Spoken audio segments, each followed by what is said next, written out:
আপনি আপনি কাস্টমাইজ সরকারি গাড়ি ব্যবহার করছেন না, আমি মনে করি এটাও ঠিক না। প্রধানমন্ত্রীদের জন্য যেসব বুলেট প্রুফ গাড়ি তৈরি করা হয় এগুলো কেন? এগুলো শুধু আপনি ব্যক্তি তারেক রহমান নন, আপনি দেশের সবচেয়ে গুরুত্বপূর্ণ প্রতিষ্ঠানের প্রধান, মানে প্রধানমন্ত্রী ইজ এ বিগ ইনস্টিটিউশন। লাল তার টেলিফোনের জন্য ওই ভাঙ্গারি আর ওই টেকনিক্যাল লোকের চাকরি যাবে না। আমরা চাই গোয়েন্দা প্রধান, পুলিশ, সিআইডি, এনএসআই, ডিজিএফআই, কারা দায়ী তাদেরকে ধরেন। আপনার মন্ত্রিসভার কারা কারা দায়িত্ব ছিল এদের ধরেন, পুলিশের এদেরকে ধরেন। কোনো কম্প্রোমাইজ করা যাবে না। আমরা শহীদ প্রেসিডেন্ট জিয়াউর রহমানকে হারাইছি, গোয়েন্দা প্রধানকে গ্রেপ্তার করলেন না কেন? গোয়েন্দা প্রধানকে ফায়ার করলেন না কেন? আপনার ক্যাবিনেট সচিব করে কি? আপনার এই যে জনপ্রশাসন মন্ত্রী, তার কাজ কি? এই যে সচিবালয়ের মতো দেশের সবচেয়ে গুরুত্বপূর্ণ এলাকা, দেশের সকল গোপনীয় ক্লাসিফাইড ইনফরমেশন, ফাইল, ডেটা যেখানে আছে, সেখানে যদি ফিজিক্যালি প্রধানমন্ত্রীর রুমে ঢুইকা কয়েক কেজি তার নিয়ে যেতে পারে, তাইলে তো মানে বলতে যে খুললাম খুল্লা। আমাদের দেশটা তো পুরো খুললাম খুল্লা। এই যে এনএসআই এর প্রধান, ডিজিএফআই এর প্রধান, এদের কাজটা কি? এই দিন এখানে কারা কারা ছিল? প্রধানমন্ত্রীকে অনুরোধ করব, আপনি সিম্পল কথা বললে হবে না। আপনি যেটা আমি বলতেছিলাম, টিটু আপনি ছিলেন না, ওনার সিম্পলিসিটি মাচ অ্যাপ্রিসিয়েটেড, কিন্তু এই যে সিম্পলিসিটির ভিতর উনাকে যে এইভাবে অপদস্থ, দেশটাকে অপদস্থ করলো।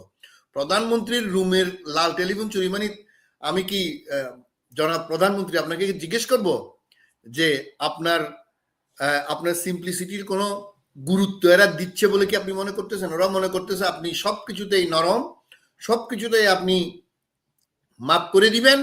মোসাহেব এই যে চালবাজ, আমরা 300 দিনের মধ্যে সমালোচনা করব এক জায়গায়, সেটা হচ্ছে you don't have a good team, we must সে।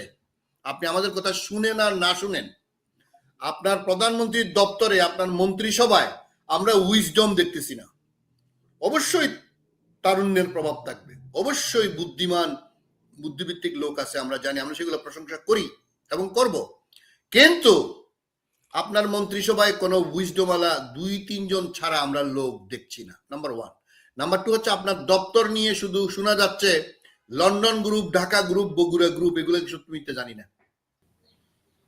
অনেক ভালো কাজ এই সরকার করেছে, কোনো সন্দেহ নেই, এবং সরকারের এই যে কর্মপরিধি আমি বলবো বেশিরভাগই ভালো ছিল। বিশেষ করে প্রধানমন্ত্রী, আমরা তো দেশের প্রধানমন্ত্রীকেই মানে প্রধান ব্যক্তি হিসেবে তারই বেশি কথা বলি, অথবা তার দোষ খুঁজি না, শুধু প্রশংসা করতে চাই। এটা আমাদের একটা জাতীয় চরিত্র বলতে পারেন। আর আমরা সবাই প্রধানমন্ত্রী মুখী, এক ব্যক্তি মুখী। এই যে আপনি যে কথাটা বললেন, প্রধানমন্ত্রীর লাল টেলিফোনের দৈন্যদশা,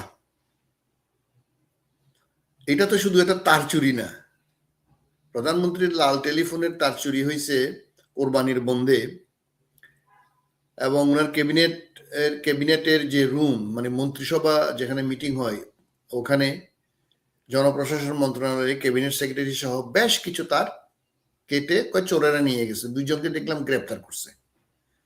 এটা ভাঙ্গারির, আর একটা নাকি তার টেকনিক্যাল কি কাজ করে। এইগুলো সব ভণ্ডামি এবং ভাউতাবাজি। তারেক রহমান সাহেবকে আমি বলবো, your simplicity is very much appreciated, no doubt about it. আপনি সাধারণ চলাফেরা, মানুষের সাথে আপনার অত্যন্ত সাদামাটা কথাবার্তা ইজ ভেরি গুড, মানুষ এগুলো চায়। কিন্তু আপনার জীবনের ঝুঁকি যেখানে, আপনি এই যে আপনার ভাঙ্গারি লোক যার কাছে বিক্রি করছে লাল টেলিফোনের তার, আপনি তাকে গ্রেপ্তার করছেন। আপনার গোয়েন্দা প্রধানের কাজ কি? আপনার ক্যাবিনেট কক্ষে আপনার রুমে কে ঢুকতে পারে? মানে ওখানে সিসিটিভি নাই, ওখানে প্রধানমন্ত্রীর দফতর, মানে প্রধানমন্ত্রীর অফিস। স্বাগতম টিটু ভাই, আজকে আমি থ্যাংক ইউ সো মাচ। স্বাগতম আপনাকে জয়নাল ভাই, আপনার শততম পর্বে আপনি আমাকে রাখতে চেয়েছেন বলে আমি আজকে এসেছি। আমি আমি রাস্তায় মানে আমি কাজে গেছিলাম, একটা অ্যাপয়েন্টমেন্ট ছিল। আমি ভাবলাম যে আমি সেল ফোনে জয়েন করব, কিন্তু পারি নাই, এই জন্য আবার ব্যাক করছি। Thank you so much. এটা তো আমার প্রোগ্রাম না, এটা আপনার প্রোগ্রাম। আপনি প্ল্যাটফর্ম দিচ্ছেন, আপনি দিচ্ছেন, এবং আমাদের নাজমুস সাকিব ছিল। এই যে ওয়ান্ডারফুল ডিসকাশন উই ডিড, আমাদের দেশের জন্য গণতন্ত্রের পক্ষে কথা বলছি। আপনার সেই প্ল্যাটফর্মটা এখনো আলহামদুলিল্লাহ জীবিত আছে। মোর দ্যান 1 মিলিয়ন আপনার সাবস্ক্রাইবার। আমরা চেষ্টা করব আপনার এই প্ল্যাটফর্মটাতে আমরা সত্য কথা, মানুষের কথা, গণতন্ত্রের কথা, আইনের শাসনের কথা বলতে। আপনি জয়েন করার জন্য আপনাকে অশেষ ধন্যবাদ, আপনার অনেক ব্যস্ততার মাঝেও। তো যে কথা বলছিলাম টিটু ভাই, প্রধানমন্ত্রীর টেলিফোনের তার চুরি, তো কোনো তার চুরি নেই, ভাঙ্গারিয়ার আরেকজন নাকি টেকনিক্যাল লোকে গ্রেপ্তার করছে। গোয়েন্দা প্রধানকে গ্রেপ্তার করলেন না কেন? গোয়েন্দা প্রধানকে ফায়ার করলেন না কেন? আপনার ক্যাবিনেট সচিব করে কি? আপনার এই যে জনপ্রশাসন মন্ত্রী, তার কাজ কি?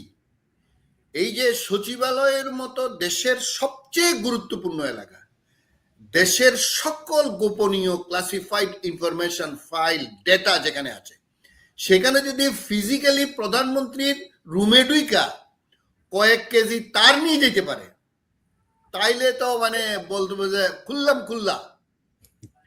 আমাদের দেশটা তো পুরো খুললাম খুল্লা। এই যে এনএসআই এর প্রধান, ডিজিএফআই এর প্রধান, এদের কাজটা কি? এই দিন এখানে কারা কারা ছিল? প্রধানমন্ত্রীকে অনুরোধ করব, আপনি সিম্পল কথা বললে হবে না। আপনি যেটা আমি বলতেছিলাম, টিটু আপনি ছিলেন না, ওনার সিম্পলিসিটি মাচ অ্যাপ্রিসিয়েটেড, কিন্তু এই যে সিম্পলিসিটির ভিতর উনাকে যে এইভাবে অপদস্থ, দেশটাকে অপদস্থ করলো। প্রধানমন্ত্রীর রুমের লাল টেলিফোন চুরি মানে, আমি কি জনাব প্রধানমন্ত্রী আপনাকে জিজ্ঞেস করব যে আপনার আপনার সিম্পলিসিটির কোনো গুরুত্ব এরা দিচ্ছে বলে কি আপনি মনে করতেছেন? ওরা মনে করতেছে আপনি সবকিছুতেই নরম, সবকিছুতেই আপনি মাফ করে দিবেন। মোসাহেব এই যে চালবাজ, আমরা 300 দিনের মধ্যে সমালোচনা করব এক জায়গায়, সেটা হচ্ছে you don't have a good team, we must say. আপনি আমাদের কথা শুনেন আর না শুনেন, আপনার প্রধানমন্ত্রীর দপ্তরে, আপনার মন্ত্রিসভায় আমরা উইজডম দেখতেছি না। অবশ্যই তারুণ্যের প্রভাব থাকবে, অবশ্যই বুদ্ধিমান বুদ্ধিভিত্তিক লোক আছে, আমরা জানি, আমরা সেগুলো প্রশংসা করি এবং করব, কিন্তু আপনার মন্ত্রিসভায় কোনো উইজডমালা 2-3 জন ছাড়া আমরা লোক দেখছি না, নাম্বার 1। নাম্বার 2 হচ্ছে আপনার দপ্তর নিয়ে শুধু শোনা যাচ্ছে London group, Dhaka group, Bogura group, এগুলো সত্যি মিথ্যে জানি না। এই যে আপনার তার চুরি, এই যে আপনার অফিসের বিভিন্ন রকমের আমরা এই নিয়োগ কথা শুনি, নিয়োগ বাণিজ্যের কথা শুনি, এখনো পুরোপুরি আমাদের কাছে ওইরকম ডেটা নাই যে যেগুলো আমরা প্রমাণ দিই, তবে বাজারে আছে। আমরা জানতে চাই অথবা বুঝতে চাই এগুলো মিথ্যা। কিন্তু আপনার দফতরে যখন তার চুরি হয়ে যায়, দপ্তর মানে কি আপনার রেড ফোন, শুধু তাই না, 8 ঘন্টা লাগছে নাকি এটা রিস্টোর করতে। তাহলে 8 ঘন্টায় তো বহু কিছু ঘটে যেতে পারে। এই যে একটা ছোট্ট ঘটনায় প্রধানমন্ত্রীর নিরাপত্তা, ব্যক্তিগত নিরাপত্তা, উনাকে বারবার করে বলছি, উনি রাস্তায় হেঁটে আসতেছেন, is not at all acceptable. আপনি ট্রাফিক আইন মানেন, is very good, very good, যদিও আপনার জীবনের ঝুঁকি আছে, তারপরও মানুষ এটা গ্রহণ করছে, আমরাও প্রশংসা করি। আপনি কাস্টমাইজ সরকারি গাড়ি ব্যবহার করছেন না, আমি মনে করি এটাও ঠিক না। প্রধানমন্ত্রীদের জন্য যেসব বুলেট প্রুফ গাড়ি তৈরি করা হয়, এগুলো কেন? এগুলো শুধু আপনি ব্যক্তি তারেক রহমান নন, আপনি দেশের সবচেয়ে গুরুত্বপূর্ণ প্রতিষ্ঠানের প্রধান, মানে প্রধানমন্ত্রী ইজ এ বিগ ইনস্টিটিউশন।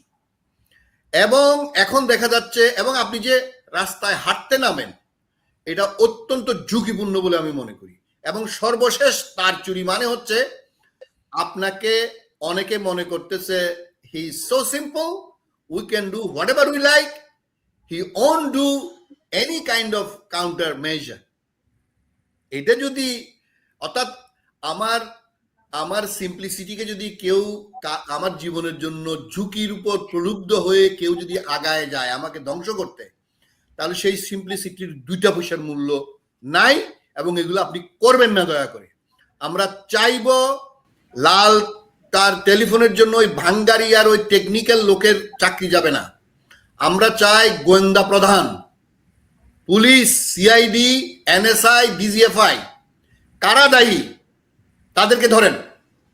আপনার মন্ত্রিসভার কারা কারা দায়িত্ব ছিল এদের ধরেন, পুলিশের এদেরকে ধরেন।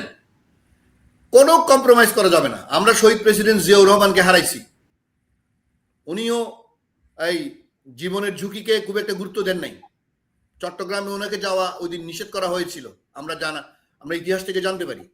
কিন্তু আজকে আপনি এই এত বড় গুরুত্বপূর্ণ ব্যাপার শুধুমাত্র 2 জন কর্মচারী বা সাধারণ লোককে গ্রেপ্তার করা হইলো, বড়গুলাকে কিন্তু ছাড় দেওয়া যাবে না।